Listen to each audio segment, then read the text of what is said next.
Welcome to Chit Chat, people. My name is Mark-Ashley Dupé. Tonight, I'm going to be talking with a good friend of mine, Awkward, Evan Endure from GRAMN. And then later on, we're going to be speaking to Lee Gray, BET presenter, UK. Everyone got themselves a drink?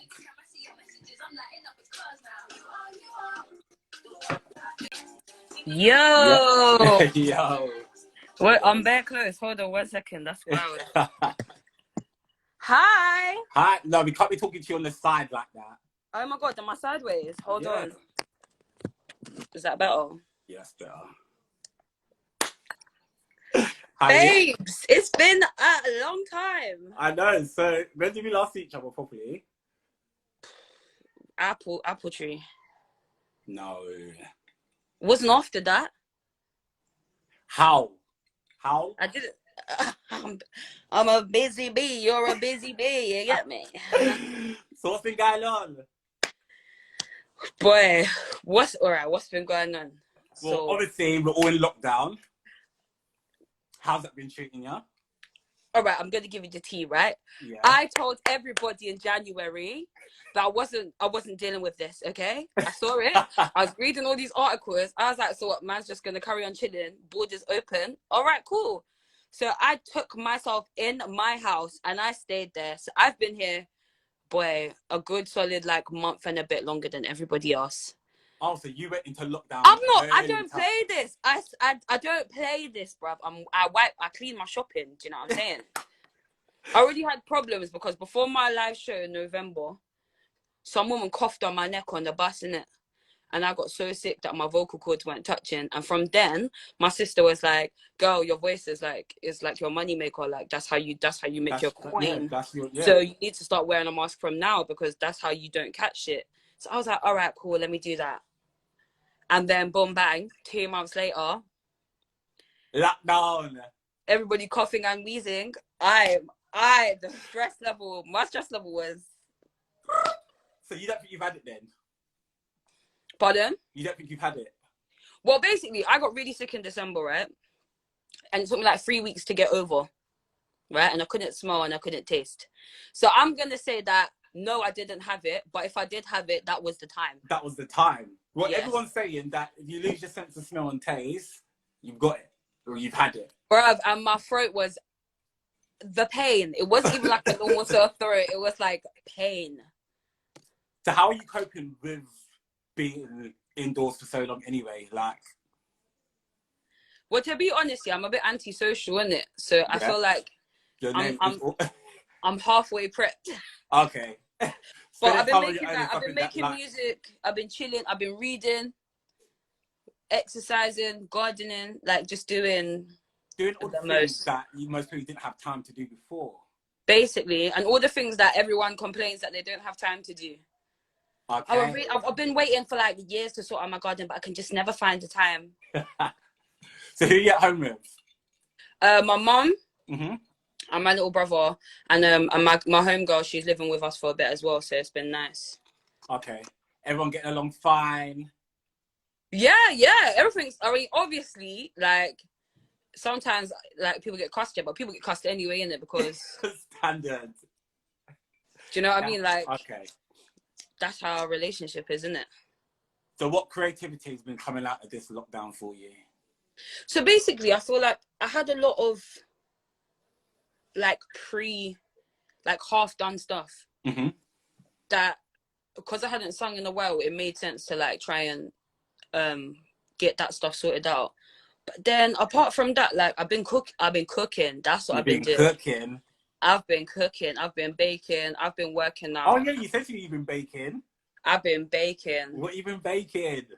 I've been baking I made probably like 5 lemon tarts since this lockdown started. Lemon tart, girl. But like, you know, like the Mary Berry, like I baked the custard, like Ban Marie. Oh, everything from scratch. Yes, pastry from scratch, everything from scratch. Okay. What's your favorite thing to bake then? So that's the lemon tart, yeah?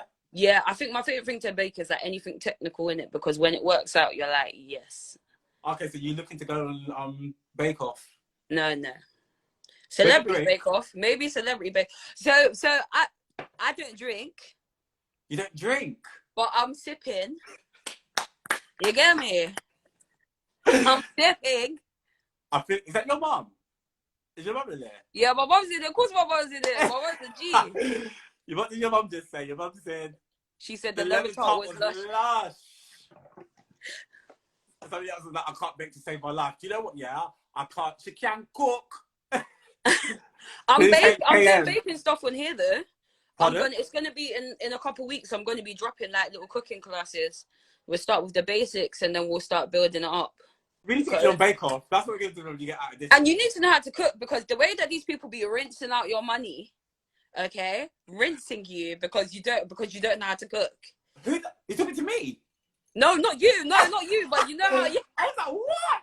You're like, bitch, don't come for me. I see you cooking on the gram. Yeah, I can cook. I got my few little things that I can cook. Yeah. And I stick to those 3 or 4 dishes. As long as they taste good, you're winning in life. So for the people who don't know who you are, let's give them a little introduction. All right. Introduce yourself. So, I'm 26 years old. I'm from Hackney, East London. Yeah. I'm a singer and a songwriter. I have a quirky kind of style, like musically speaking. Mm-hmm. Predominantly because, like, I guess my music is like my most honest self. So all of my quirks come out in my songs. Like, in the songs. If you meet me and you think like, oh, she's regular, like, you're wrong. Yeah. But I don't think anyone's met me. I thought that, to be honest. But yeah. So talk to me about.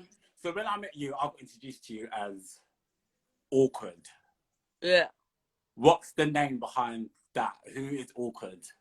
So basically, I find in my life, yeah, that either I am the most highly uncomfortable person in the room, okay, or I'm making every motherfucker in there uncomfortable. Yeah.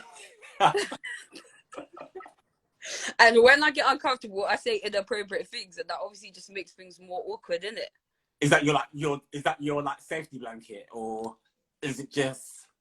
I don't know. I don't know if it's the safety blanket as like so much as it's like my parents just said what they wanted to say. Okay. Do you know what I mean? And a lot of people can't handle if you think my mum will come, like, you come in the house, I'll be like 13 years old, come from football. My mum will be like, oof, really? Get yourself in the shower. Oh, girl. That's literally how my mum is. Do you know what I mean? So it's like, I feel like things that I guess other people deem inappropriate, it's not necessarily inappropriate, it's just honest, innit? But it makes people uncomfortable. It makes people uncomfortable. And I feel like people know that I can see them in it, so they feel awkward. So it's like, awkward. She's seeing straight into you. So when I met you, when did we meet? We met like 2015, 14, something mad like that. You working at London Bridge, Breakfast Club. Yeah, I was training, yes. That's when I first got my job at Breakfast Club. Was you a barista? Was it a barista? I was a barista, yeah, only for a month, and then I got promoted because, you know, it was too easy for me. She's a bad bee. And then I met you at Hoxton, and then from then we've just always had our own little. Yeah, and you kept bumping into my family all the time. Like, everyone's like, oh my gosh, you know Mark? And I was like, why? And people used to be like, do you know Evan? I'm like, who's Evan? They're like, you know Evan from London Bridge? I'm like, I don't know anybody called Evan from London Bridge. And I'm like, oh, awkward, yes. Yeah. So when did you first get into, when did you realise that it was music that you wanted to pursue? All right, I'm going to tell the truth here. Yeah? My sister's watching, so she's going to find this jokes. I was determined that I was going to be an actress. Not because a bitch can act, okay? Because I didn't want to do music, because everyone fucking does music in my family, or everyone has a skill. So I was like, I'm not special in this family. I need a new skill.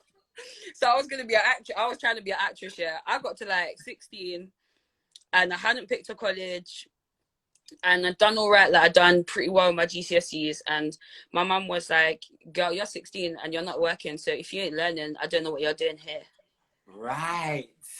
So I was like, my sister was like, why don't you audition for this music college? She had studied there. I was like, all right, cool. The British Academy of New Music. I was like, all right, cool. I'm going to do it. I went in, I auditioned. I was shaking like a leaf. Shaking so bad. But I auditioned, and then from there, it's been like no turning back, basically. Was it, so you auditioned, what was it that you first gravitated to? Was it the songwriting or was it the singing? Or did they come hand in hand for you? To be honest, like I just kind of sung like around in my house, innit, because of my parents and because of my sister. Obviously, my sister is a singer as well, and an actress. And I just was like always kind of, you know, like putting on shows for my parents, for my nan, trying to do the thing. And then I was like, I kind of felt like, all right, I can already sing, but like I don't want to like sing songs that I don't like. Okay. You know what I mean? So I was like, let me, like, in terms of like my learning curve, I gravitated heavily towards the songwriting. The singing, I kind of just did it as I went along. Like, I feel like I just kind of got better because I started to understand it more. Okay. Where your register was, what emotions you had to convey to get that, like, the connection not being between so the pen clinical. and... Like, I'm a very clinical, logical person. So even though I'm very like awkward and quirky, like I'm very like, if it doesn't make sense, it doesn't make sense. Okay. So I think like with the singing, it was like I had to learn how to not sound like, all right, I'm singing, you know, G sharp and that's the note I'm singing. It needed to be like, I'm singing G sharp, I'm heart's broken. Do you know what I mean? Or I'm so happy. But before I was just like, I had no feelings. I was just like, I'm so happy. Like, so all the early stuff, you don't feel like had much body to it then? It's like I was singing hard in my chest because I was 16 and I was like, yes, I'm gonna sing hard. I'm gonna be amazing. But actually, there was no feelings. It was just like, yeah. The older you've got, do you feel like you've become more, vulnerable with your pen? More like, do you know what? Yeah. I went for a vulnerable stage. I think right now, where I am right now, actually is more like very like just saying what I'm seeing when I'm seeing it. Okay. I've always been a reflective writer. I've always written about things a long time after the situation has happened. Whereas now I kind of write and I bounce between like now and then something that reminds me of now. Okay, from the past. Do you know what I mean? Who are your like musical or inspirations? Who are people that you would maybe turn to for influence or inspiration or just like a So I feel like my foundation, like where I think of when I sing, where I think of like where the notes should go and the melody lines. My favorite band ever in the world is Earth, Wind and Fire. Like, okay, I cannot explain to you my feelings on them because they're just too big. I love them. They're literally like everything. So I think between them and strangely enough, like India Ari, I listen to a lot. And I listened to a lot during the time when I was studying music. So like the way that she chooses to use her voice and her pen, I was like, I'm gonna write some intellectual shit and sing all the notes in the book. That's basically what I was trying to do. Do you know what I mean? And then now I feel like I listen to a lot of hip hop at the minute and a lot of rap. So I got big inspo from like Kendrick Lamar, like big inspo from Kendrick Lamar, Tierra Whack, Tyler the Creator, like the kind of artists of hip hop and like rap. What are my feelings? Like I like the boundaries to be pushed. I like people to talk about things that aren't comfortable. I like the production to be pushed and for there to be more than just like the song. The song's not enough. The song's not enough. It's a package. It's a package. It's everything comes with it. Yes. Yeah, you need to know what's going on at some point. So you describe yourself, as maybe, so imagining like a contemporary British Missy Elliott who spent time in detention singing with Jackie Wilson. Talk to you like that. Jackie Wilson is heavy, okay? The vocal is undeniable. And he was singing in a time, where like they could book you for a gig and then turn you away at the door because you're black. They did it to Chuck Berry as well. They thought Chuck Berry was a white country singer. So when he was turning up to clubs and bars, They didn't know because they were painting his posters of him as a white man. So when he was turning up and he was like, I'm black, they were like, no way. Like, it can't happen. Yeah, exactly. So I feel like it's kind of like, I feel that it's important for me as a black woman to understand like what comes with being a black woman. Do you know what I mean? And like, I've been blessed because my, like, in some ways it's different. Like, my mom's mixed race, my nan's white. I spent a lot of my childhood with my nan. So I didn't, like, obviously I knew I was black, I knew I was brown, and I knew my mom was white, my nan was white, but I didn't know that it was a thing. I didn't know that people were separate. Do you know what I mean? I didn't know. Okay, it was just so the norm. A lot of, yeah, so I'm comfortable with my hair, I'm comfortable with being dark skinned, I'm comfortable with a lot of things that I feel like a lot of black men and women struggle with at those points in their life. I wasn't struggling with that. So I feel like it's only like, that's what you do with your privilege, innit? That's what you do with something you didn't earn, you give it away. Yes. And I feel like it's my privilege as a black woman who maybe has suffered less oppression than a lot of other black women that I know, to use that privilege and that confidence that a lot of black women don't have to say things, to say them. So that's how I try to, live my life. Thank you to live your life. How do you feel the music industry welcomes you as a strong, confident black woman who isn't afraid to talk about awkward things and isn't prepared to maybe necessarily be put into a box? Do you feel like have you felt you need to assimilate to get high levels of success, or like? So far, it's been blessed. If people are saying horrible things, they ain't saying them to me. So I don't know, but so far, it's been blessed. Like, I feel like the words I hear a lot is like refreshed. People are feeling refreshed. Okay. Because I'm trying to hit it from more than one side. Like, I have a political standpoint, obviously, but I'm an artist and like, I'm sensitive and I want to say stuff. Yeah. And like, it's my artistic license to do that. So I'm also going to do that. So I'm trying to hit it from like the same way anyone else can talk about their experiences, whether it be, kind of like, there's like a set standard of situations you can talk about. You can talk about a man cheating on you. You could talk about, how happy you are, heal the world. You could do all of that. But like, I'm trying to do my version. I'm trying to do like Orcs' section of that. Okay. And like what I want to talk about, but then with an artistic opinion. Say again? It's like your own space that you've created. I'm trying to create that space. And so far, it feels good. I don't expect to meet no challenges. Like, I feel like obstacles, they're probably already present and I'm not aware of them. However, I feel like I'm not really trying to look for those things unless I'm stepping over them, because it's not going to be something that's like going to be sitting on my chest at night. Yeah. If somebody else is feeling a bit sensitive about, like, I'm putting it quite blankly, yeah? Like, we are who we are. Yeah. And we have what we have. Yes. Okay?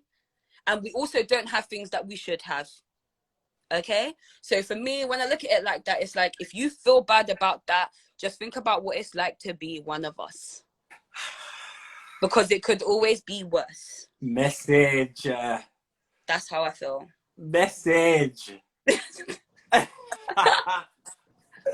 love it. So let's go back to the beginning. So when you start, the first song you write, what was that song about?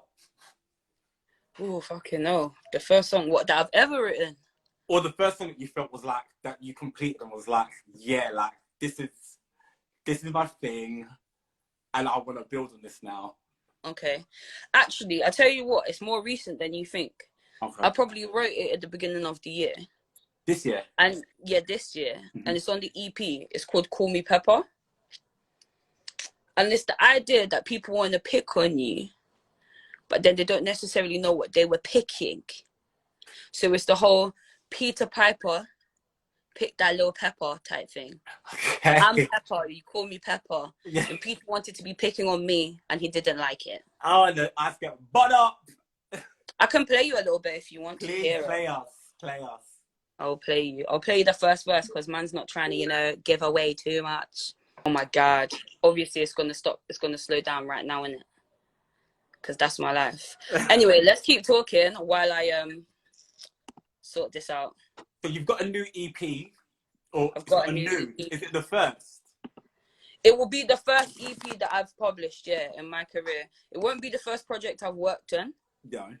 But it'll be the first EP that, like, where I'm singing lead and it's basically just me. And this is under GRAMN? This is under GRAMN. So you got to think of GRAMN a bit how you look at the internet. Okay. And it's like everyone assumed that the internet was Sid. They didn't think about it as like it was a band. Not everyone realized straight away that it was a band. So it's basically how it is. Like there are three of us, but it's my face you have to deal with, basically. So you're the voice and the face. And the face. And then who are the two other members of the band? So we got James, my dog. He's our producer. He does he also writes, like, we write the lyrics and stuff together. So we collaborate. There's some stuff that I've just written and there's some stuff that he's written, like majority of. And we've taken like little words, but for the most part, it's the other person's like work. But then most of the stuff we've written together. Then we have Johnny, who is, he's also another producer, but he does like a lot of synth stuff, a lot of stuff on keys. I mean, the guy's multi-talented anyway. Like last time I was at his house, he was playing a flute and I didn't even know my guy played flute. I thought he was a pianist. So Can you when play any other instruments? So I played cello for a number of years. I feel like if I picked it back up, it wouldn't be a difficult task, but it's a bit daunting, to be honest, and it's not necessarily where my heart is set. Though I love playing it, yeah, it doesn't give me the tickles like when I'm on stage. Okay, using this instrument. Exactly, trying to, you know. Sometimes it's a bit scrape out, but for most of the time, I'm doing my thing. So, GRAMN's obviously new. GRAMN's new. It's about a year old. We've been doing this. Would you call it a rebranding or it's like just a different brand? To be honest, I'll tell you what happened, yeah. It was a solo project, right? As in, we were going to do this project and see what happened. But then as obviously things started picking up and the two songs that we've released so far, Write It Down and Freak Out, they've done quite well for us, considering that they're our only two songs. We released them completely independently without... They're 6 tracks. I'm not trying to freak out. Yeah. I've had that on you. You have to move your neck with it, yeah. I imagine you, yeah, in the video, just giving bare eyes. So, Jerome's in that video. Jerome's in that video. What's the relationship there between you and Jerome? Because obviously, like, when I met you is when I met Jerome, because I think Jerome was singing at Breakfast Club at my restaurant on the Sunday, because we used to have that Sunday live band. At Hoxton, didn't it? At Hoxton. So, yeah, Jerome was... me and Jerome have known each other for years, since I was little. Since I was probably, like, 4... 5, I think was the first time I ever met Jerome. Mid-doggy. Yes, Jerome. And yeah, and then we started chilling more, obviously, again, as adults, because there's a 5-year age gap between me and him. So, you know, these times when he was 18, he was interested in chilling with me, my 13-year-old self. Do you know what I mean? More my age then. Yeah, Jerome's more up your end, exactly. You're 26, right? I'm 26. Okay. So, yeah, he's 18, you're like 14, 13. 13, and he wasn't interested in being my friend. But then obviously he got older. And then just one day, he messaged me and he's like, what are you doing? Come, let's chill. So we started chilling. And then just my brethren them from then. And we were tight. And we've stayed tight. Was Jerome singing back then? Jerome's been singing. Jerome's been singing, okay? He's been singing. Like did you vibe off each other? There would be a lot of music that I wouldn't do now if I didn't know Jerome, okay? I probably wouldn't have even done a lot of the singing that I did. Because I feel like when I first met you, Yeah. You wasn't singing, was you like starting to test it out? I was doing bits and I was writing at home. Obviously, I'm always singing, but I just wasn't like, I didn't have a serious approach to it at all. Basically, What's going on with this track? I feel like it's gonna load, you know, because it looks like it's loading. I'm just hoping that the thing comes through, because it would be really nice if it actually fucking worked. Excuse my French. Do you know what I mean? Talk to me more then about the EP. So what's the inspiration behind the EP? What's the vibe? What can we expect from it? Okay, you're right. You gotta expect some dark shit, some kind of like old school mix of new school hip hop vibes, and unexpected. Because you know I love to sing. You know I love to open up my lungs and sing. Yes. Right. But with this one, I feel like there's some kind of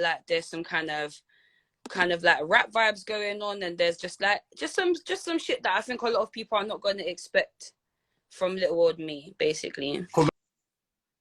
Technical difficulties.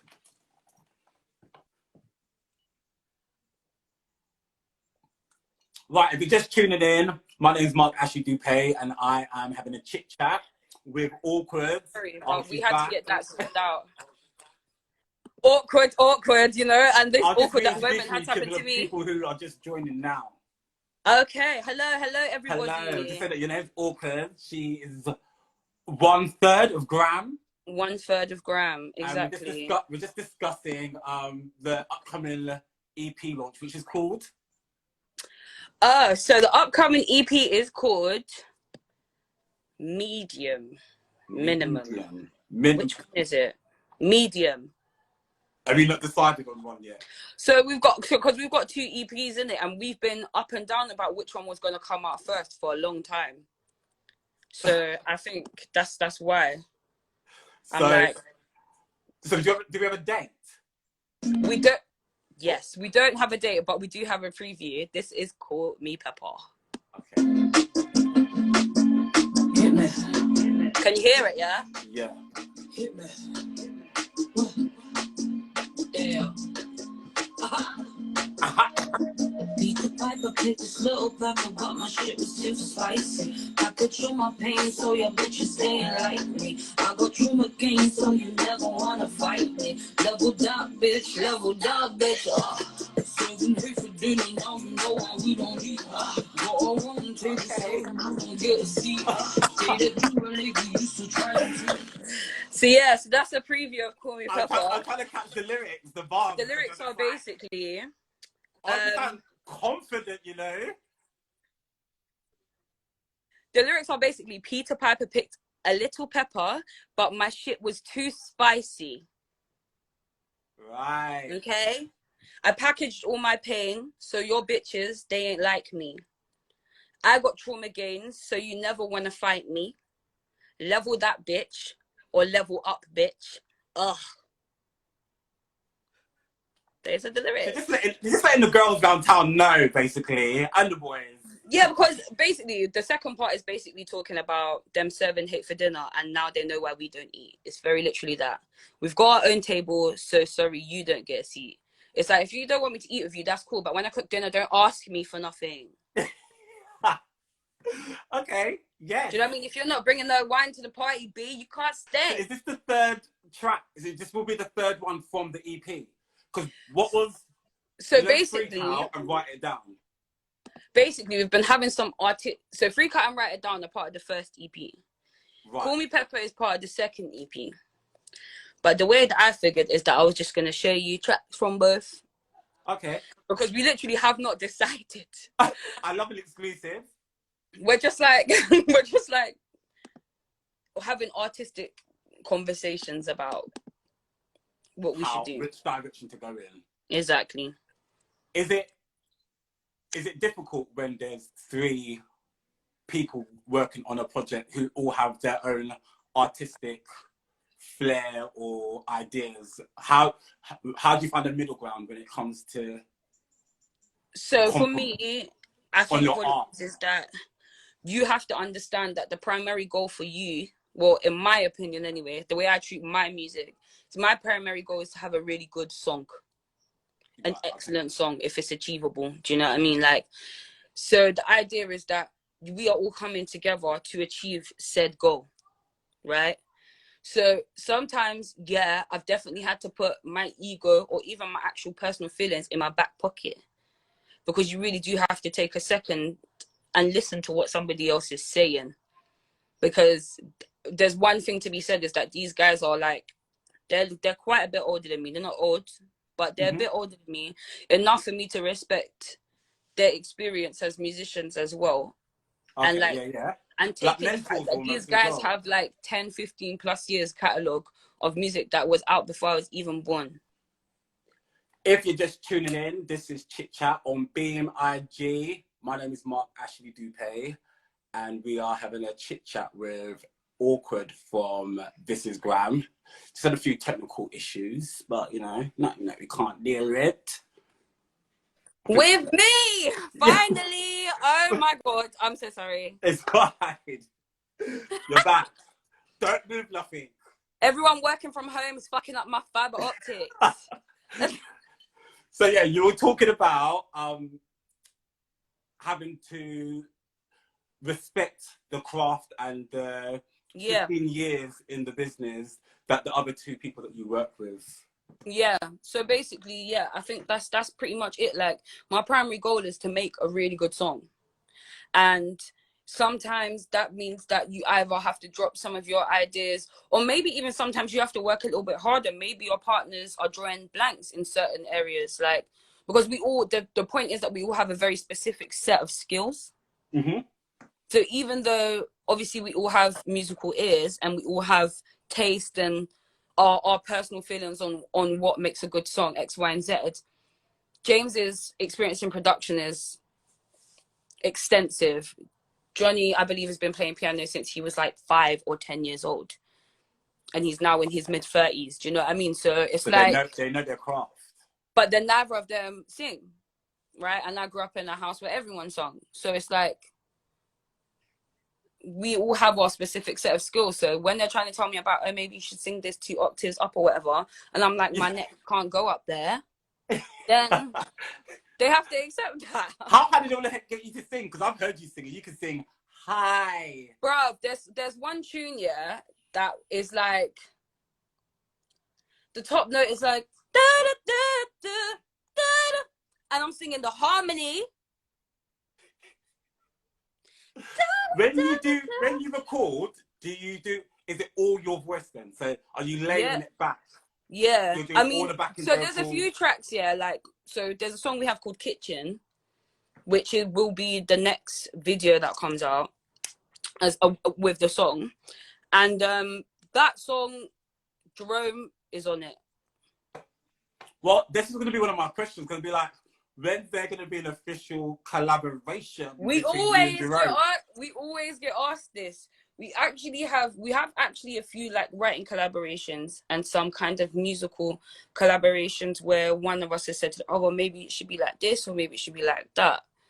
And obviously we've done BVs and stuff for each other as well, on live and on track. But I guess it will just come when it comes, isn't it? I don't know. He's got beats, I got beats. Like, it's gonna fruit, because we've been talking about it a lot. In the last few months, we've been talking about it, so I feel like it's close. Is there anybody else in your friendship group who's part of this like musical creative family that you've got? Because I know there's you, there's Jerome, there's Albert. All right, then we've got Morgan, and her voice is beautiful, and she writes beautiful songs. She's a bit more like incognito, but like, she's incredible. Actually, no, to be fair, everyone's like got a musical skill. So then there's Nick, and Nick like plays pan, and he's got like mad jazz ear, like mad, like his hearing is like the things that he can hear, wild. And then we've got like Magic, and we've got like Timor, and we've got Souls. Like, there's all my friends do music. So you don't need to or say have like musical skills. You know, like the block party, and like Jill came out, Erica. That's basically us. Yeah, that's what I'm envisioning. So like, we can Yeah. make that happen. There's so many of us. It's unreal. I know that someone's gonna cuss me because I didn't mention them, but there's so many of us. So I want to talk about Freak Out. What's the story behind it? Okay, so Freak Out. What was the reception it got when you dropped it? All right, real talk, yeah. First things, if we're going to talk about reception, yeah, I think some people were stressed, yeah, at the amount of times I used the N-word, didn't it? Okay. And I mean, all right, without trying to skirt around it, if you have the right to have an opinion on me using that word, then I'll take you in. If you just have feelings about it, keep them to yourself. Okay. Do you know what I mean? Some people don't have the right to tell me that they're uncomfortable with it, if I'm honest. Okay. And I don't think I need to highlight. I do want to press a little bit more on now that we're talking about it. Yeah. You feel like it's your artistic right as a black woman to be able to use the N-word? I feel like that's how I talk to my friends, innit? And I feel like that's the culture that I grew up around. And I like, you know, I live in East London in Hackney. Like, it's not terminology that I'm not accustomed to. Mm-hmm. Okay. And I think there's a lot of words in the English language that have been used to our detriment. And it's very rare, as you can see, black people have to fight very hard to take power back from anything. Whether it be arts, whether it be you're a fucking accountant, a banker, whatever it is, you have to fight twice as hard for the same platforms and opportunities that other people get very freely. So if I take the one fucking word in the English language that was supposed to oppress us and keep our motherfucking asses down, okay, and I said, actually, no, homie, my nigga.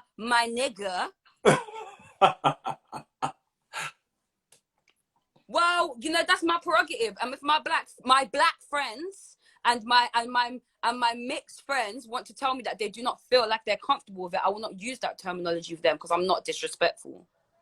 However, yeah, I feel like partially it's not like I'm saying, oh, I have a right, but it's like when I'm using this term, it's me that's using it. It's me, okay? I'm not using it towards anybody. And obviously I'm not using it as an insult because the whole point is that I'm saying like, yo, my nigga, I'm about to freak out. Like, I'm about to go mad. That's how I talk to my boys. Like, you can ask any of these men on here that are going off right now in the comments. Like, they will tell you that's how we talk to each other. And I just feel like sometimes, you know, sometimes you don't say it, and sometimes you do, and that was one of the times that I did.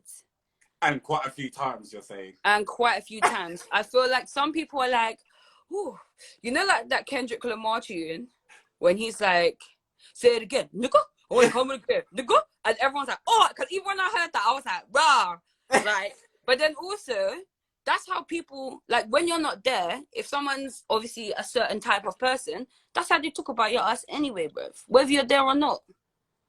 And if that's how I talk to my friends, and I don't mean it, obviously, no malice and no harmful intent. I respect if people don't enjoy it or they don't listen to it.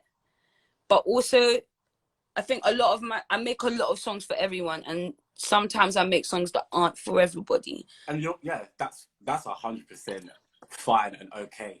You've expressed that when it comes to writing, you're writing from your truth. Yeah, but exactly. If that's the way you speak, it's going to be the most authentic if you write the way that you talk, most probably. Like, exactly. You get what I mean? And with this project, especially the one with Write It Down and Freak Out on it, like, we worked really hard on it, and like conceptually each song, like, we literally, like, my Google Docs are wild, yeah, okay? There's like every single thing has like a full breakdown of like what the verse means and why we've chosen these lyrics and like how why to come across. Why are you freaking out? Okay, or why so are you about to freak out? I've dealt with some mental health issues since I was about 8 when I lost my dad. Now, I had multiple diagnoses. doctors telling me that, you know, take paracetamol and go to bed and try doing 30 minutes of gentle exercise a day. And I had niggas trying to put me on antipsychotics, which obviously they make you lose your voice, they make you gain weight, they make your skin bust up. And in the end, your physical body is so ill that like you've done all of this to take care of your mental health, and now your body is tired. And I was just like, no, I'm not doing that. So obviously my whole life I've kind of been balancing that unmedicated. And I got to a point where I'd had so many of those moments that I'd realized that like there was a way for me to have them and still carry on doing what I'm doing. Now that's not always the case. Some days I have where I don't, but I think that's everybody. Everyone that has days where they don't get out of bed. Everyone has days where they don't want to do fuck all, or they have days where they're feeling crazy and wild. But it's just that happens to me a bit more often than other people because it's just part of my illness. So I got diagnosed with like bipolar at the beginning of the year. So it's like there's manic days and there's crazy days and there's low days. And then there's days where you're completely normal and everything is absolutely fine. And so that's what Freak Out's about. It's like that song was an amalgamation of 100 different freak out moments. And I was sat there and James was like, come on, we got to get these melody lines down. Like, we've got to get this project finished. And I couldn't think of a fucking note to sing. And then I literally was like, I'm just trying not to freak out. I'm just trying not to freak out. I'm just trying not to freak out. Like that. And then he was like, record it. And then the song just built. And so obviously the lyrics are talking about me like going down a rabbit hole, but there's actually no rabbit because it ain't fun and it's not fucking Alice in Wonderland, it's real life.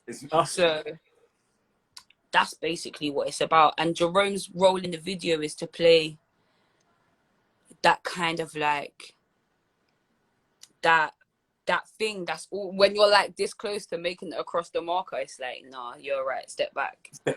That's who he is in the video, and that's where he's kind of like he's there and then he's not there, and we interact but we don't actually really look at each other. And it's like it's a lot of symbolism going on in that. Like I worked hard on the treatment for that with a guy called Christopher Cargill who shoots amazing videos, and he showed the videos like it's just the colors that you use alone. Yeah, I really feel like set the vibe. Like it's like icy, but at the same time it's bold. Like, does that make sense? Yeah, it's because we look gold, yeah, but then our hair's white and frosted. Yeah. So it's like, are they dead? Are they ghosts? Are they Santa Claus? It's got like an angel and demon feel to it. Yeah. Like, it's got. Because it's basically trying to like display the duality that you get having bipolar. It's like it's a dual process that's going on. Like sometimes you could be manic and depressed at the same time, which is even more crazy because you're going 100 miles an hour and you're acting erratic and doing dangerous things, but you're just like, it's fine, it's fine, it's fine. Do you feel your diagnosis of being bipolar will come through to your writing, or do you feel like it's already been there? Do you feel like the elements of awkward and I think now that I fully understand it, because obviously once you get a proper medical diagnosis, you get you know they love give you pamphlet and all of these types of things. So obviously they were like, they gave me all that kind of shit, and I was like, all right, great, what do I do with this? But like the information makes it easier for you to function. So yeah, now I think it comes through more in my music. Before it could have been coming through because I was writing a lot of dark shit, but I wouldn't necessarily have said I was taking a full-on artistic perspective. Okay. Now I try to approach everything first with an artistic perspective, then secondly with a musical one. But that's just because I'm a conceptual being and I prefer to live my life that way. I love it. I love it. So let's move on to write it down. Write it down. Write it down. Okay, so Write It Down is basically, quite frankly, me saying that shut up and don't write it down. Just don't. Get off of Twitter. Okay. Think about what you're doing. Because I'm not saying that people can't express themselves. I'm not saying anything. In fact, it's not even that I'm saying anything. It's just my personal opinion. Like, write it down for me is like, don't write it down, bitch. Shut up. Think about it. Because you're going to go back and delete it. And you're going to be upset. Okay. You know what I mean? But then there's a way to there are specific subjects. All right. The first one for me is like, if somebody is attacking you, affecting your life in a way that is detrimental to you in any aspect, and in any aspect, you don't want them to really know what's going on in your life, because if they do, then they can find all the ways to oppress and suppress you. Okay. So I feel like certain conversations that people of color have should be had amongst people of color, and it's not in a way to eject other people from the conversation. It's more of a way for us to fully understand ourselves before we allow other people to make their judgments and statistics and premeditated whatever about who we are and what we are. Because I just think more often than not, people associate more with what they are than who they are anyway, and that's wild to me. Because you can look any way and be any way that you want, but like, who are you? Who are you? Are you a liar? Are you a thief? Are you a killer? Are you all of them? Like, who are you? Oh. Like, who are you?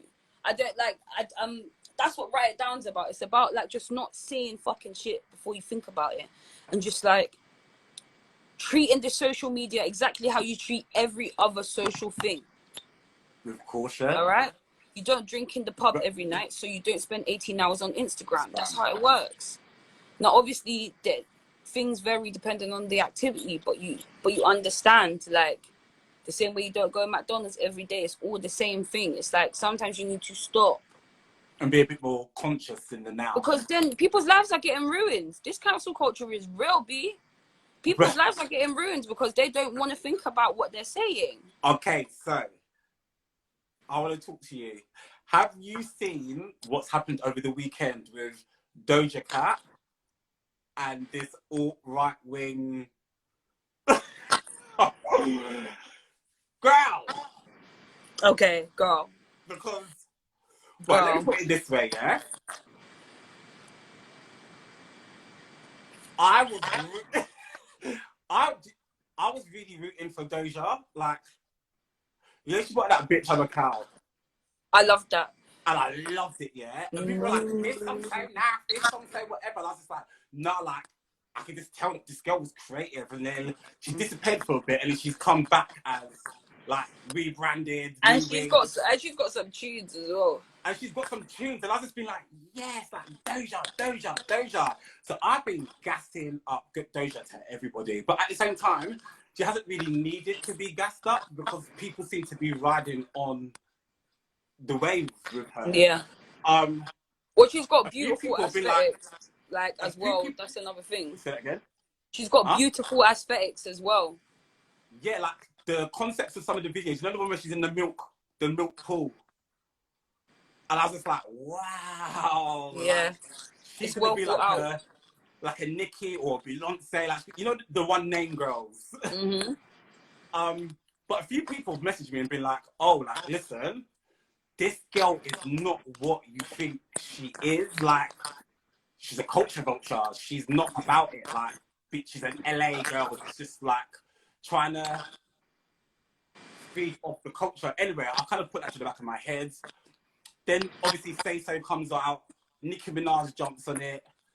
We've got Nicki, Doja, Beyonce, Megan. And obviously I'm Beehive, I'm Beehive. So obviously I want Beyonce to be number one. Yeah. Anyway, we've got 4 black girls, yeah, at the top of the Billboard charts. They get number 1 for then the next week. You get caught up in a virtual room talking about how, well, what have you heard about it? Because from what I've been told, yeah, she's got this song called Dindu or something like that, which is about police brutality. So didn't do nothing, yeah. So it's like I believe it's like a piss take that's used amongst, I guess, racists as like a way of taking like the piss out of us, basically saying I didn't do nothing. Now apparently she was when the song was written, it was written almost in an ironic way, like attacking that rather than well, that's what she's come out and said now. Well, yeah, that's what I've heard, but to be honest, first of all, that's like, I mean, if it's language that's used here, it's not something that I've been privy to. Yeah. Or heard a lot of, to be honest. I feel like English people have their own creative ways of calling us things. Like the same way they don't call people wogs in America. Do you know what I mean? It's like the similar thing.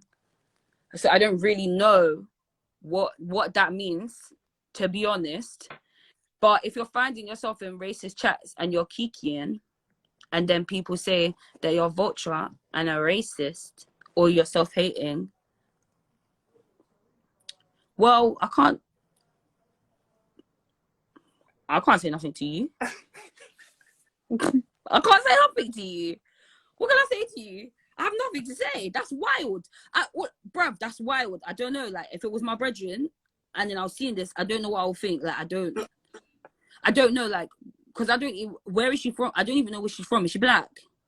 She's half black. So she's half like South African, and the South African part of her is black. But then I think there's like Native American in her. Like, I'm not sure of the exact mix,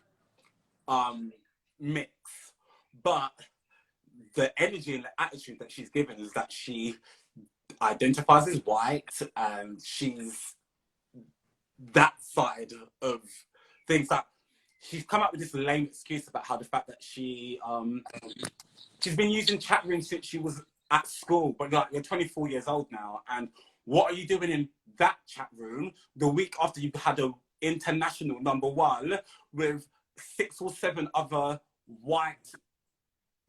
right-winged hillbilly rednecks stripping? Like, how does that compute? I don't get it. I really don't get it. And I just feel like I feel disappointed. I think, like the Tyra meme, like, we were rooting for you. We were all like, it's that type of energy. We were all rooting for you. We were all rooting for you. And it's like, what, bitch? Like, shit. Oh, absolutely. Yeah. I just think that if you're black, then I hope that you find peace and that you love what you look like and you love who you are, because it ain't gonna change whether you like it or not. You can't wash it off. And to be honest, they're the people whose music is who's buying your music predominantly, I would assume, considering that her target market is obviously like a rap hip hop. Well, to be honest, I feel like Doja Cat's audience is one that is very predominantly made up of black gay men.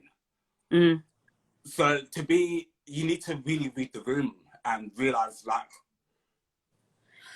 But then when she was it's the barbs that got her to #1. Like, do you get what I mean? Yeah. Oh, I just don't.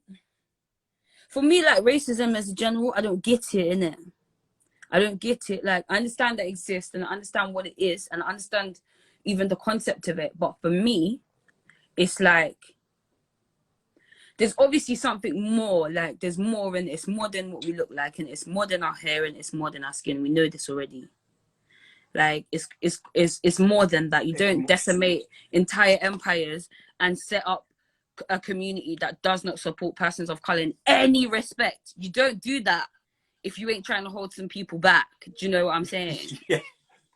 So it's like, it's more than that. So I feel like when we're engaging in racist behavior on a trivial level, like chat rooms and bullshit comments on fucking Instagram and shit like that, the shit shouldn't really run, in it. Like, it shouldn't run, because I feel like it's so fucking deep. And then you want to be coming out here talking about nappy-headed niggas and X, Y, and Z. Why are you doing that? Yeah. Why are you doing that? Why? And then, but this is the thing. If you identify as black and you use that language, like I said, it depends on the kind of person you are and if you're malicious in it. But if you identify as white and you're using that language, then you know exactly what you're doing. And then the people, if they cuss you, like I said, I don't know what to say to you. I don't know. Awkward, Evan. This chat room's about to throw us out. Yeah. I need to end the feed and I'll call you back, yeah? Cool. Because I don't think it's only giving us an hour. So give me 2 minutes, yeah? All right. Come back. Everyone make sure you return. Yes, everybody make sure you come back. Loading! Yo! Hello. I'm back. Hello. The suspense is real. I didn't realise that we've been chatting for so long because I've got my next guest coming on. Oh yeah, Lee Gray. Lee Gray's actually in. I think he's in the chat. Right. Love that. Well, Big before up. I introduce Lee Gray, I'm not gonna just lock you off. What? Bye. I knew this was gonna happen though. I knew that we were gonna chat. We're gonna have to do a Yeah. part 2. But what I want to know is what is next for Miss Evan Arquez? What after lockdown? What comes next? So we're gonna drop that kitchen video for you guys, I reckon, before lockdown's over. So you got that to chill to. And then I guess when we come out, it's just like, I want to sing. I just want to sing, okay? I want to sing. I want people to hear me sing. I want people to like my songs. I want people to feel things. And then I want to use that platform to then do more things. Do you know what I mean? I want to be on good stages. I want to be at those tables. I want to be having those chats. I feel like once we get out of this platform that I've got here needs to be in a proper, like, I want to be able to see you and touch you. Yes. Whilst we have this conversation. Embrace. Kiki. Yes. So the EP is out on. Okay, I'll basically explain to you, yeah. Because you know how the music business works. We're doing official things, so we just have to wait for all that stuff to be signed, basically, and then we continue. And then it can come true. Exactly. I can't say too much again. Can't say too much. I feel like people would really appreciate if we could get just like a little something. What do you want to hear though? Like something of mine? Yeah, something, or sing me something. Sing me what's in your heart right now. Do you know I've been listening to you, Bear? I've been listening to Anita Baker, Bear. Love Anita Baker. Sweet, you know, love. Exactly. All of that. My sister said John Legend, girl. So I'll be listening to like I'll just sing for you. Okay.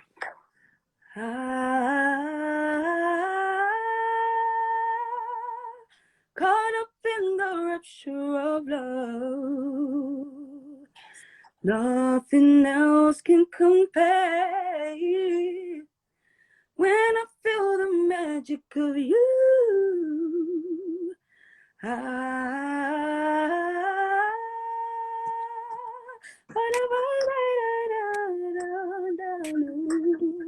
That's what you get. That's what you get. Honestly, you always have this effect on me. Like I'm like, like I'm buzzing. Yeah. Buzzing off of it. I could talk to you all night. Literally. I feel like we literally just scraped the surface area. Can we have a part 2 to this? Yeah, call me back. Let's do a part 2. Like, call me back. And I'm gonna download these songs so I can actually just play them. All right, then. You know what? Yeah, I'm gonna kick you with Lee Gray for like an hour or 2. Yes, do it. I've got mid-drink, so I'm staying here. I'm ready to go on for a little bit. Like, do you know what I mean? So yes, we haven't nowhere to go. So I'm gonna call you back. All right. Peace Thank and you love. for being. I'm so happy you had me. No, honestly, I'm so glad you came on here. I feel like we're starting to get stuck into some stuff. So I need to like. Yeah, hey, look, there's votes in the part 2, bro. They're saying please, yeah. Right, people want we have to appease that. Right, stay in the chat. I'm in the chat. I'm not going nowhere. Don't go nowhere. Participate. We've got a little competition going on later as well. So yeah, we're gonna come back to part 2 with Awkward. But for now, thank you very much, and I'll speak to you later. Peace. Thank you. Love you. Love you. Bye. Bye. Ain't she just the best? Like every time she sings, this is my face. I'm like, right. So welcome back to Chit Chat on Beam.IG. My name is Mark-Ashley Dupé. I'm one of your Monday night hosts. Hashtag, what is it? Mondays with Mark-Ashley. So far we've been talking with Evan, aka Awkward from GRAMN. Then we really got into it, so the hour ran over. Then we got stuck into it with Lee Gray. We just had a little kiki. Now we're gonna have part 2 with Awkward. So I'm just waiting for a few more people to join the group. How's everybody doing? Have we got drinks? I've run out of alcohol. And I like to have a little, you know, tipple when I'm talking. But for now, we're gonna have to just do Evian. Cause I'm spending all my money. Yes. So we got part 2 now with Awkward. So why are you not using your old handle anymore? Why are you using that Instagram?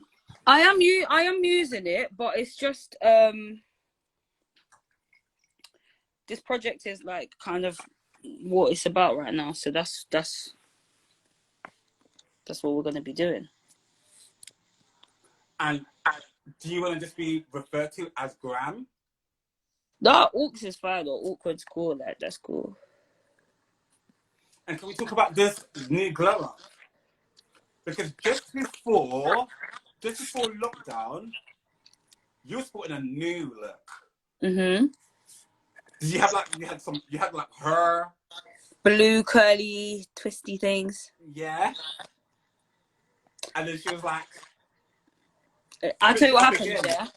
I'll tell you what happened. This is the real truth. I woke up in the morning and I was like, I'm gonna wash this and take it out and, you know, grease it and part it and do all this, and the hair shops ain't open. So these times, by this month, my hair stuff would have done run out. And I don't know about these Amazon sellers. So I was like, fine. So I literally just cut it from the root, like with scissors. I cut all the braids off. And then I just shaved it because I was like, I'm not going through that. Give it a little bleach up. Trust me, this is like the halfway stage, innit? But these times I don't want chemical burns on my scalp, so right. I took my time. And the brows too. Was you not? Yeah. Was you not scared? No, no. There's scarier things, and there's scarier things to think about. But to be honest, I feel like as long as I've known you, you never look the same twice. Do you know what? So many people say that to me. They're like, you know what? Every time I see you, you look like a different person. Yeah, I've seen you with braids. I've seen you with bobs. I've seen you shaven headed. Yeah. I've seen you with collars. It's true. Is it just how you're feeling at the moment in time? Yeah, and I think also it kind of goes back to what I was saying to you before. Like, I never felt that kind of pressure to like grow my hair or like have short hair or have long hair or have locks or have braids or anything. So I literally do what I want. You want to do it. And it grows fast, so like I'm blessed that I can have a full head of hair next year if I want to. Because it takes confidence to rock, especially as a black woman, to rock short hair. It's true. Because it's not what black girls do, really, is it? Well, it's not, yes. That's a social thing, isn't it? It's a social thing. And I think it went from like us having like browns to like, yeah. I mean, I respect it, but I just don't have like, I don't have the ability to maintain that. To be honest, I can't be fucking bothered. So I want to talk to you more about maybe like, you look like a black woman, but like you said earlier on, you've got a white grandmother. Mm-hmm. So growing up, you grew up with where's your grandmother from? So she was born here. Mm-hmm. She's half Israeli. Okay. So she's, I mean, for all intents and purposes, she looks like a white woman, but obviously it has to be noted that she's half Israeli. So she has that dark hair and green eyes. And unless you tell that story, I suppose nobody would ever, I don't think I would even have known that. Like, I wouldn't think. No, most people, I usually get, so I either get Jamaican, just straight Jamaican, or I get some form of East African, whether it's like Ethiopian or Somalian or Eritrean. Like, I usually go, I think people assume I'm from Eastern Bloc. So what is the actual heritage made up of? What are you made up of? Blood rinse. Okay. So dad's Jamaican, Montserratian, Antiguan. Hold on, your dad's? Jamaican, Montserratian, and Antiguan. And then my dad's mom family's from Calcutta. In India? Yes. Yeah. So that's the thing. And then my mom's mom is half white, half Israeli. I think she's like Irish and Scottish. And then my mom's dad is from the Gambia. Bumba.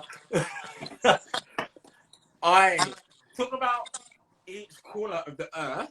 Yeah, I was trying to cover all those things so I could go where I want. Like, boom.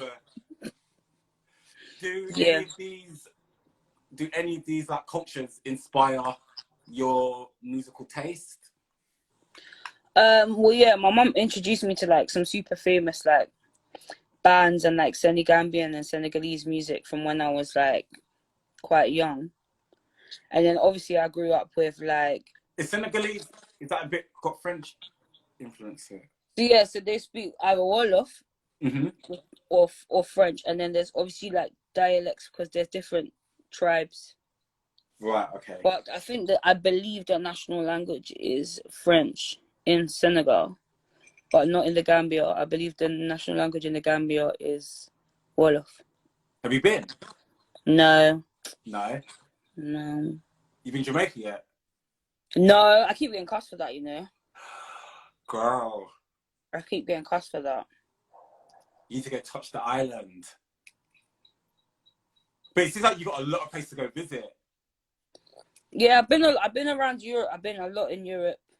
Well, no, I'd be like, you know, like, culturally, like, you got... Yeah, I need to go places where everyone looks at me. And you know your surname, Endure?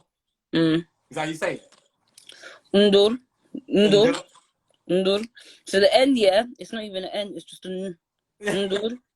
Ndur. Bruv, I had my own brethren, yeah, my own brethren. He's Gambian as well, and I was like Ndur, and he was like not I was like, wow. Wow. He was like, don't say it like that. I was like, oh, okay. Mix up. Mix up. But sometimes it's the best. Yeah, you know we like to keep it fresh. Keep it exciting. I was mixed up, but I'm not mixed up. Yeah. I think I've got... You're mixed up as well. I've got Nigerian, Jamaican. I can't work out from Grandad whether he means Indian or native Indian, but he talks about the Hindi and them. Okay. You see me cousin there? India. I'm like... And you're just like... Yeah. There's a bit of like Spanish from the Cuban. Because when you see my granddad's mum, she looks like a little like Indian lady. She got this long plait down her back. Okay, so yeah, there's a lot of like native. But then my grandma's got Scottish in there from back in the slave days. I don't know. So that's how I've got the ginger hair. Like, yeah, there's a lot. Yeah, but then also there's something to be said about like the copper and the earth in it, because there's actually a lot of Nigerians that have ginger bits. Well, I didn't realize, growing up, I totally thought that I was the only black person that had orange. I had bright orange hair growing up. Bright orange hair. And the kids in the playground, I didn't look like nobody else. Yeah, of course. Nobody else in the playground that looked like me, because it was rare to find ginger hair. So I used to like really not be able to identify with it. I went through so many different internalized issues. Because I was like the ginger boy, the black ginger boy. And you got freckles as well. So I had freckles. Yeah. So it took me like a long time to get to a place where I was comfortable in my skin as like a black boy who had bright ginger hair. And then as soon as I got comfortable with it, all the hair fell out.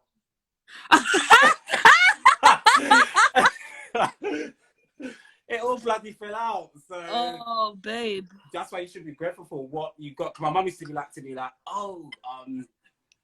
people pay good money to get that hair colour and it grows out of your head naturally, Mark. And I'd be like, no, I just want to look.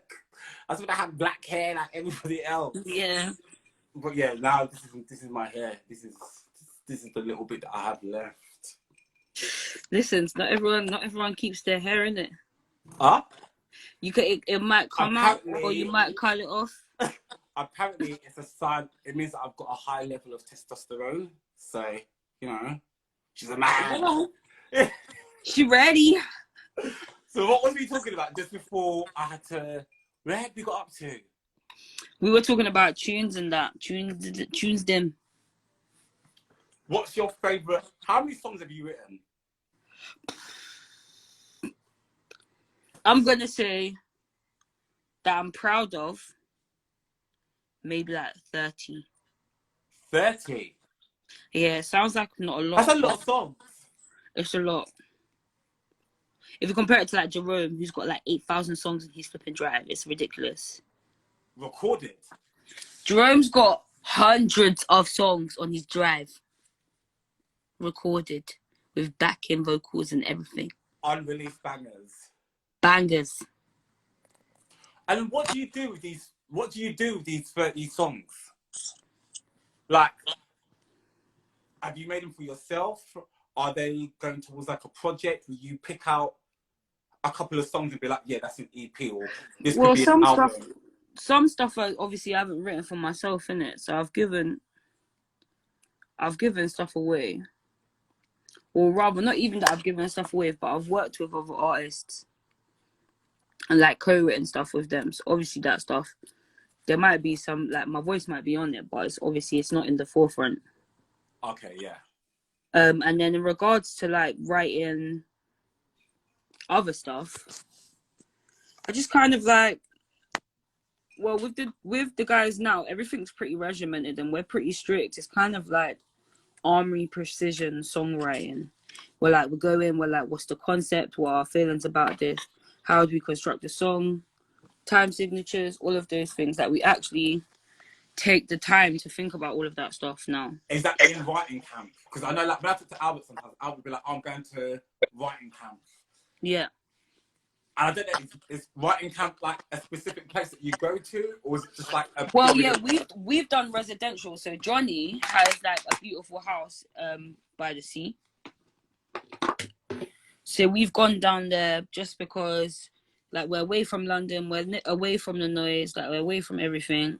And literally, it's mad. Like, the first night you go there, you can't even sleep because it's so quiet that you can't sleep because you're just like, what is going on here? And yeah, and we go down there and we write tunes, and then we could stay there for like maybe 4 or 5 days, and then we come back. And that's how we've written a significant amount of stuff. But obviously, because Johnny lives there but works in London, we also have to do stuff remotely anyway. So I guess in some ways we were already ready for this pandemic because we were already working sometimes quite remotely anyway. And when you're all together and you're jamming, will there be like a topic? Will you be like, there's a subject, or is it literally what is coming, what channels out? Well, sometimes it's like just kind of like conversation that ends up like spewing into something that becomes a whole concept. And sometimes we'll actually sit there and we'll actually say like, what feelings are you, like, what are you thinking about when you're listening to the beat, or like what memories are being evoked. Sometimes you're just like mumbling some stuff and then you end up coming back to it, like back to your little mumbles on the recording and like making sense of them and then writing the tune and the melody that way. That sometimes happens. So like there's a plethora of ways that it can occur. So like with Kitchen, when we wrote that, it was very much like I was talking about my mum and I was saying, there's never a time that goes slower in your life than when you take food out the pot and you try and put that lid down. And you're like, ooh, and you hear that, and you're like, there is never a time in your life that goes slower than that. And it just reminded me of my mom always being like, come out my kitchen. Like, why are you always in here? You don't want to come here wash no dishes, but when I'm making food, you want to come up in my kitchen, come out my kitchen. And so I was like, everything happens in your kitchen. Like, even if you have a living room, all your friends come to your house, you chill in the kitchen. The kitchen is the heart of the home. Of the home. Talk to me more about, like, you got quite a close relationship with your mum, innit? Yeah. Like, I never met your mum, but I feel like I know her via you and the little snippets that I see online. I can see, like, there's, like, a strong... She's jokes, bro. Motherly daughter bond here. But like, she's your number one as well. Like, my mom's an OG. Okay, it's just hilarious. I don't know, like we're just close. Like she just always like pushes for like her kids to like not be shitted, basically. And like obviously there's no one has smooth relationship with anyone in their life, but my mom's like, she's solid. Do you know what I mean? Look, everyone's saying it, mom's the best. Everyone knows her, she's a G. But she's wild. And she'll tell you about yourself. She will tell you about yourself to your face, and she don't care about your feelings. And she don't care about your face. She don't care. I'm telling you, she will look at you in your face and be like, "You stink. Go in the shower." But sometimes you need that. Yeah, but I mean, because you know it what just it means means. that like now Next I'm time raw. you won't Everyone's come like, "Why home. you like that?" You won't come home stinking, or you won't come home and let mum smell you stinking. Yeah, and you'll be showering up your armpits and making sure you don't start stinking in the first place. You know, my mom's that one that's like, imagine if people are outside and they all can smell you, and you're just like, oh. But yeah. So talk to me about growing up with mum in Hackney. It's Hackney, isn't it? Yeah, Hackney. Yeah. You got brothers and sisters? I got brothers and sisters. I got 2 brothers and a sister. That you all grew up within the same house? We didn't grow up that much with my older brother. But yeah, my other siblings, yeah. My older brother is 10 years older than me, so he's a bit independent soul. Say that again? He's a bit more of an independent soul. Okay. He does his own thing. Very. Orbit and your brother he's ready. Yeah, he just does his thing. You said earlier on, everyone in the family is quite musical. Yeah. So both my parents sang, and like my mom plays like guitar and she played viola, and my dad played drums, and like basically was just had that kind of musical thing. Just had all musical friends and just kind of had that energy about him. And then as far as I know, like going backwards, obviously my nan had like really great taste in music. And then like I've heard about like uncles and granddads and stuff, obviously people that I haven't necessarily met, that all had like a mad musical skill on both sides of my family. And so yeah, I don't know. It's just in your blood, basically. Just how it works, yeah. Just your ears just attuned to something else. Can your sister sing? Bruv! Can my sister sing? There's no point me singing what she's singing. Oh, really? Bro, she works in like blood. This girl was in Sylvia. She's done bare things, bro. Oh, like Sylvia Young, yeah?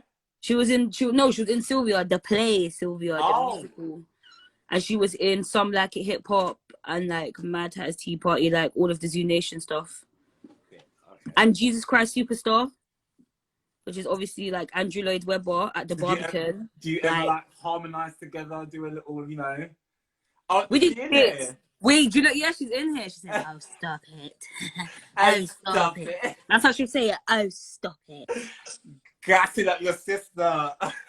Yeah, no, we harmonise Christmas songs, bro. Bare hard. So the next music video you was talking about earlier on is for Kitchen. Can I please star in one now? Not star. Yes. But can I have just like my little, like just walk in the kitchen with mum? Yes. What does mum? What's your favourite meal that mum cooks in the kitchen? Anything, any Gambian food that she cooks. Do you know what? I really need to connect more with my Nigerian side and eating food from the motherland. Yeah, I know some people can get jollof from there, blow your mind. Because I've been brought up with the West Indian side of my family. Yeah. So I love my West Indian food, but I need to, yeah. So anything Gambian. Anything Gambian that my mum cooks, or anything that she bakes, because she's like, you know, cakes and biscuits and, you know, pies and pastries. What's the same Christmas pie? So my mum does this thing with like, I think it's with lamb mince. I'm sure she does it with lamb mince. And she like I don't know what she does to it, bruv, but she cooks all peng with sweet corn and shit. and then she makes her own homemade pastry, and she puts the filling in the pastry, so it's like a savoury pie. Stop it, I'm getting hungry, you know. Hey, I'm not gonna lie, that's like care package shit. Like if my mom makes that, it don't make it to the end of the night. No, gone. No, she don't even eat meat. She'll still make that. I see. That's love right there, you know. Yeah. When a vegetarian cooks meat. But the thing is, like, me and my sister don't even really eat meat. But when that's there,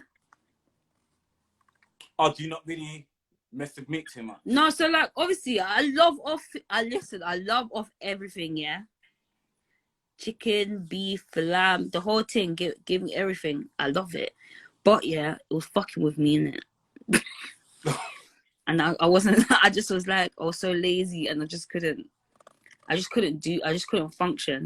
So I did like basically a dietary like elimination process where I just stopped eating certain things to see how like it affected me. And slowly but surely I was like, all right, cool, like I can indulge occasionally, like I can have a bit here and there, but it really has to be like a once a week or once a fortnight kind of deal, because otherwise I just get heavy. Once a fortnight? Yeah, like or fish, like a bit of fish as well. But yeah, I can eat. Like it took like I'd say 3 solid months. I wish I could adopt that mentality.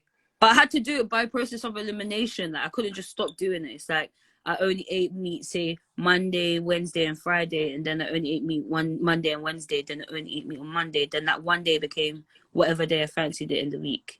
But like, yeah, it took I don't think time. I've ever eaten a full vegetarian meal in my life, apart from maybe if it was a bag of chips. Oh my god! Like I love the meat, but I feel like at heart I'm a vegetarian. Like, yeah, I love the animals so much, and I'm like, no, like it really triggers me. Don't hurt them. Like, don't hurt them, but I can't stop eating them. That's fucked up, innit? My mum is creasing up downstairs, you know. I'm always saying to my mum, I'm just like, I wish from birth you just shoved a bit of broccoli in my mouth. Yeah. Chips are vegan. My sister had a phase where when she went vegan, where she was eating bare chips. But that's what I feel like vegans do. People are like, I'm vegan now, and all they're doing is eating chips and tofu. Chips and tofu and hummus. And hummus, like, that's bare not chip wraps healthy either. All that deep fried shit. And falafel, bruv. See that? Falafel, there's way too much stuff going on with a falafel for me. Like, do you know what I mean? too many flavors and textures, and like, yeah, you're like, what the fuck is going on here? Chips and beans every day. I cannot. I cannot. But it's black culture, innit? Like, I feel like, especially like West Indian culture, it's a lot to do with like meat, like grilled meats and seasoning this and stewing that. And to be fair, when you look at like a vegetarian lifestyle, if you want to be sourcing your food somewhat sustainably, but without like, you know, completely making yourself brassic, it works out sometimes to be more expensive. If you want variety in it. But then that's the good thing, I think, about having that kind of Caribbean and African culture, is that if you look properly at the vegetarian options, there's the variety of like fruit and vegetables is so much. Like, come on, sweet potato over white potato, like plantains. Like, these people are going vegan, they don't eat plantain. What's wrong with you? You don't have things in your life and you don't eat plantain. You need to replace that. You need to replace something, and you need to put plantain there. Replace the couscous and the chickpeas. Replace the couscous. The couscous with a nice bit of plantain. Bruv, slap the plantain on top of the couscous. I don't care. You need to include it. Like, we've got, you know what I mean? We've got yam. We've got all of these. We've got ackee. Like, we've got like sour. There's so much like tasty things. I've only just acquired. Is that your mum I can hear? Through the walls. She's creasing up. I've only just acquired a taste for ackee and saltfish, and it's the national dish, innit? But I just can't. What is it? The ackee or the saltfish? I think growing up here on a Sunday, my nan would cook like callaloo with bacon, or like spinach and like, you know, these like boil up things here, and then there'd be like grilled liver somewhere, and I just like the whole thing gave me PTSD. So like, growing up, I was like, sometimes it was tripe, like it was just all types of things. As like a young English boy, you're just like, oh no, granny, like I ain't fucking with that shit, and I just took it off the menu till this day. So like now, like people are like, you're a big ass boy, you're 32 years old, like you need to start eating some proper food. But then I just have flashbacks to like the yam and the Irish potato and the dasheen all just sitting in this murky water, and I'm like, no. And they're like, yeah, it's hard food. I'm like, I don't want hard food, I want something that I'm gonna like, like, so like I got triggered, but like I'm trying. I'm trying to open up the palette. So like, it's about the ingredients, innit? If you find it, and you cook it how you want to cook it, like you will like it.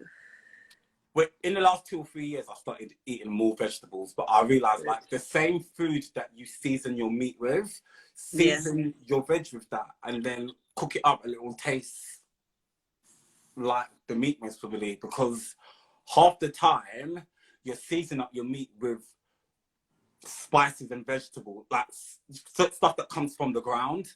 So take them same herbs and spices, and you need less. And you need less when you're using veg as well. Like you need less salt and you need less of that stuff, because they're made up of water in it, so they soak all that up.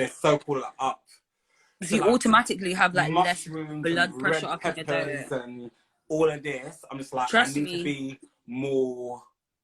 I need to start eating more stuff that come out the ground and not just walking around. Listen, when we come out of quarantine, we can just do some cooking. Well, I want to come round and try some of my mum's food. Yeah, you need to do that. I'll make the cook. Yeah, you need to meet the fam. My sister basically just looks like me, but short. Sure. Okay. She's just a short one. She's like 5 foot. I mean, she's gonna say something in this chat any minute now. She's like 5'7". How tall are you? 5'11" and a half. So I'm like this much under 6 foot. She's quite tall when I think about it. Yeah. Yeah, I'm a tall ass bitch. I can't even have a normal skipping rope. Stop it. You can't have a normal skipping rope. I can't have a normal skipping rope, bro, because it will rip up my toes. Skipping rope to my 6'2" self, yeah. Wow, she's an extra long skipping rope. I need it, man. You know when they buy like, like those skipping ropes for women, and it like counts how many calories you burn, all this shit. Bro, them shits whip off my toes, and they're for short people. The comment section's popping off. Hold on. I'm seeing lies. 5'7" and a half. Above average.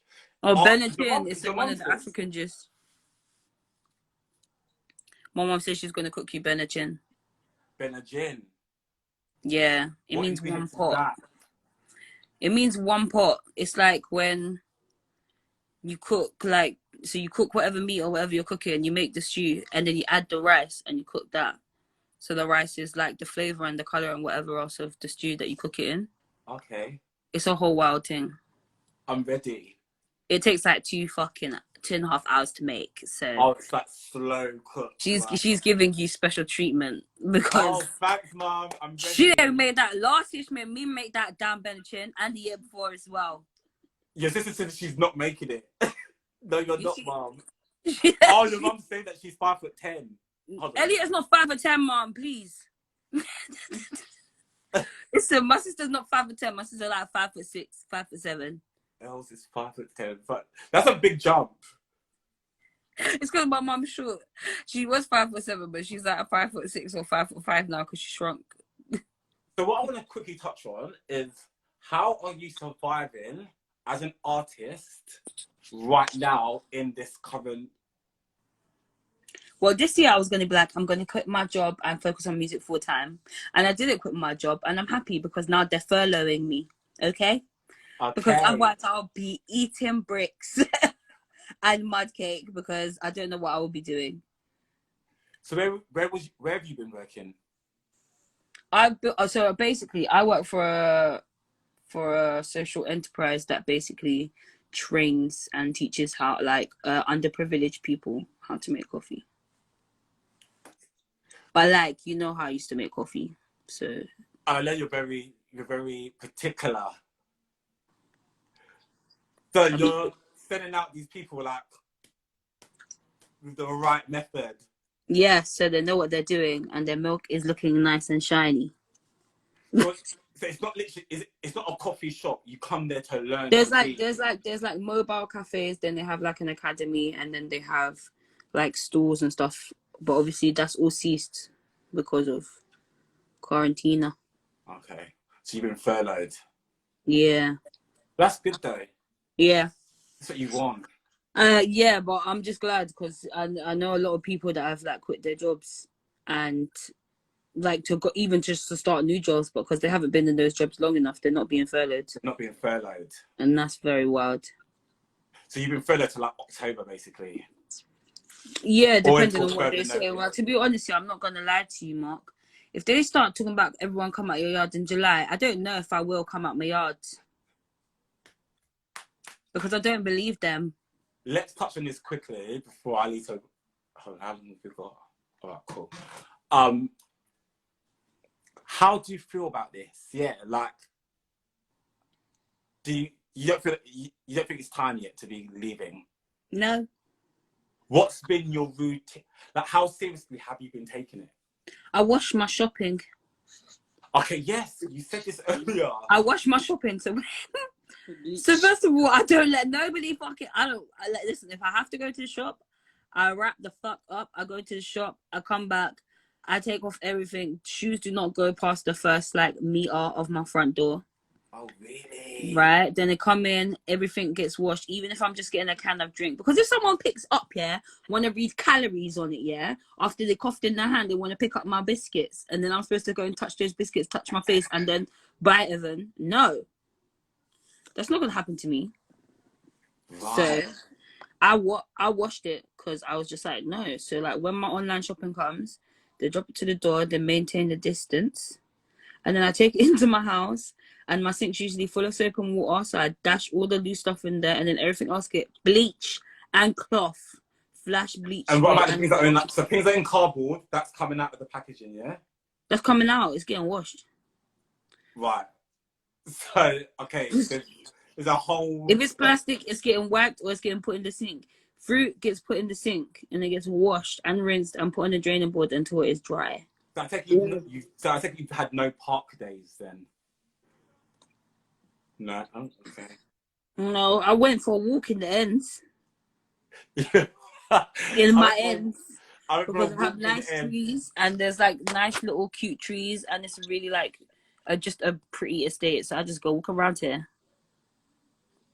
No coats, no nothing. Don't bring your coat. There's no coats even in my house. They're all by the front door. And you ain't seen no one? Well, like, I've seen my sister. Mm-hmm. And but this is the whole thing. It's like, she's been literally in her house for the whole time, as have I. So then, because she's been quarantined, and then she's driving from hers to my mom's, she's not going outside. She's literally not going nowhere, not making contact with nobody. So, yeah, obviously that, but other than that, man's chill. Just chill. Man's chill. I can't be doing this madness. I think maybe I need to take up this tin washing, but I always forget. Do you know what it is, yeah? Just keep some, you know, those multi-purpose antibacterial wipes? Keep them shits by your door. When you come in, just take out the plastic bag, wipe it down, and then you're done. Nada. Done. Because they were like, oh, yeah, you can't catch it from food. And I was like, yeah, but a plastic bag is a plastic bag is a plastic bag. I'm just like, we're on lockdown, but we're not on lockdown. Like, if you've left your yard and you've Bro, gone if you shopping, came to Dawson today, you will see that we were not on lockdown. We are not on fucking lockdown. People are out there with their short shorts and the flip flops. Their cafes are serving coffee. You come up, there's a table. There's like a table in the doorway. You order your coffee. There's full staff in the cafe, but no one's coming out the cafe. I'm like, I swear you man ain't supposed to be open. Oh, but we can be open for takeaway. I was like, have you had no takeaways then? I mean, yeah, I bust up some takeaways, but let me tell you about that, yeah. So I don't touch the outside of the packaging. Like, if I order fish and chips, I spray the whole box down, and then like I wipe everything, and then I just eat the actual with the food, hot food because no one's touching the food with their hands, innit? So I ain't gonna worry about the food, innit? But the packaging, yeah, all the plastic bag, everything it comes in gets left downstairs, bruv, disposed of straight into recycling. I don't play that. Wow. I wash everything. I know it's wild. Look, my sister said it. Takeaway carton wiped blood. I'm telling you, I don't. Like, people be like, I'll be like, you washing your stuff? They're like, no. I'm like, your sister's like, wash the box, yes. Yeah, I was like, give me that can. Let me wash that can right now. I had my first KFC like last week, and now I'm thinking like, should I bleach down the box? But look, I was so desperate to have this KFC and to have this McDonald's. I've had them both in the last 7 days, and the idea was more enticing or wild than what the actual experience was. Like, now I've had them, I'm just like, I've been making chicken at home and my chicken tastes better. The burgers I've been having at home, the burger tastes better. Like, so I just feel like I just need to drop that shit out now. The thing is that those are food for convenience as well. So you're starving, you've been running around all day, you've been doing a mazza. Of course that chicken's gonna taste nice because you ain't eating fucking nothing else. But like, when you're at home and you're prepping food and you're working out how you're gonna be able to maintain and you're cooking yourself, that's when actually clock like. It's only convenient food if it's convenient. Right now, it's actually inconvenient because all it does is affect your pocket. The only convenience and is the that pennies, I don't need to be affecting my pocket like that with these big delivery prices for the KFC. With these big $3.99 delivery. Oh, the restaurant's far away. It says $3.99. What are you talking about? Well, that's why I've gone and started to work for them. I'm like, you know what? Let me make money and eat the food whilst I'm doing it. So I'm starting. Obviously, I work in nightlife, innit? And nightlife, there ain't no nightlife no more. Like, I'm waking up Fridays and Saturdays fresh as a daisy. Like, in the last 10 years, I've never been this fresh. So, so I was like, I need to make some coins. Ain't nobody. No clubs are following anybody. The daytime, obviously I'm a freelance production assistant, but it's not enough for them to be furloughing me. Like, they hire me when they need me.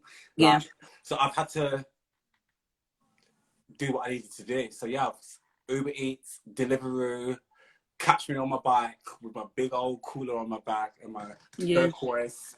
I saw your bike. Your bike is cute. Yeah, listen, I'm gonna make these coins until things go back to normal, which I'm thinking might not be till next year. I don't think it's gonna be any like chicken I've ever tasted. Beats KFC hands down. There you go. There you go. You're soon gonna be trying to send delivery drivers to your house to pick up your chicken.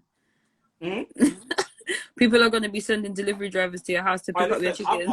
Like, when I grow up, I'm gonna have Dupé's Diner, and Dupé's Diner is gonna have all my favorite, you know, like hand food, like ribs, chicken wings, sweet potato fries, homemade coleslaw, and you're gonna come to my spot and you're gonna taste these things. It's gonna be bad, and yeah, I'm totally gonna be on Deliveroo and Uber Eats. So you're gonna come there, you're gonna hang out, you're gonna listen to hip hop music, you're gonna be with your people, and you're gonna eat street food from the culture. Yeah, I'm ready. Remember that. I'm ready. I'm ready. I always said I would open a restaurant when everything's over. Oh my god, maybe we could do some like West Indian, African infused coffees. Yeah, I could back that. And you can be in charge of that department. We just do some like some serious coffee. We'll just source some like nice coffee and we'll source the coffee directly so we can pay the farmers directly and let these men get proper peas. Your sister's like vegan ribs. We'll have that option. I don't know who's gonna try it. What's it gonna be made of? Jackfruit. I guess she will make that. Okay. I think that's what she's saying. Is that what she's Jackfruit. saying? Evan, Yeah. Evan, you got to make the puddings. That's what I'm doing. I'm telling you. Do you know what we need to do? We need to do a live, and like I'll just teach you to bake something, and we'll just bake it together. All right. The next time you come on, we'll do Yeah. at home with Evan. Yes. And we can go like make sure the things are prepped, and then we'll just Yeah. we'll do like a little this morning section. Yes, I love it. Holly Willoughby. And then at the end, you can just be like, "This is the one I made earlier, bitches." Here it is. Get mum involved. Yeah, you know, you just hear my mom being like, "Hey, do you whisk those eggs properly? Hey, is the pastry actually cold? Yes, mom, I left it in the fridge for an hour. Yeah, but is it cold? Has it rested? That's what my mom say. Or she'll say, is the kitchen clean? I'll say, yeah. She'll say, is it mommy clean? Oh, I'm mummy like, clean. I don't know. Oh, this is like the Christmas pudding. You need to make that. Yeah, I got these bakes on. Look, I've been baking for a long time, man. Right, bro. Listen, I've been on this for 3 hours. Too damn long. Take this off. I'm gonna lie down. No, but this is perfect. It's a chit chat, innit? It's about connecting Yeah. people during quarantine. I feel like we had a really nice chat. I feel Yeah. like some of my people got to know this angel that I've been talking about all the time. It's been lovely seeing your been so mum good. and your sister and your people that brought up in the comment section. Yeah, comment section is popping The off. comment section has been popping. I'm coming over. Yeah, come. So as soon as this is over, expect me in your house. That's cash. I'll make extra space. Make sure Sissy's there. Yeah, they're here. They can hear you. They know what they got to do. Make sure you're there because I'm coming over. Yeah. Thank you. Oh, big love. Love you. Holla back. Holla back. I'm gonna holler at you tomorrow. All right. Until next time. Until next time, babes. Bye-bye. Peace. Good night. Peace. Good night. Thank you to everybody who's tuned in for the last 3 hours. We've been going since like 7:30. It's been nice. It's been lovely. I really got to know some of my friends on like a more intimate level, and like having the family participation has been lovely. You can tune in every Monday at 7:30. Next week, I've got JJ Revlon on. He's the UK father of the House of Revlon. So we're going to be talking about ballroom scene and voguing. He's just moved to Barcelona with his new partner, and obviously he's in lockdown. So we're going to be finding out about like how you deal with a relationship with somebody that you've just met and you've moved to a different country. So make sure you tune in next week from 7:30, the 1st of June. Have a good evening. Have a nice week. Good night.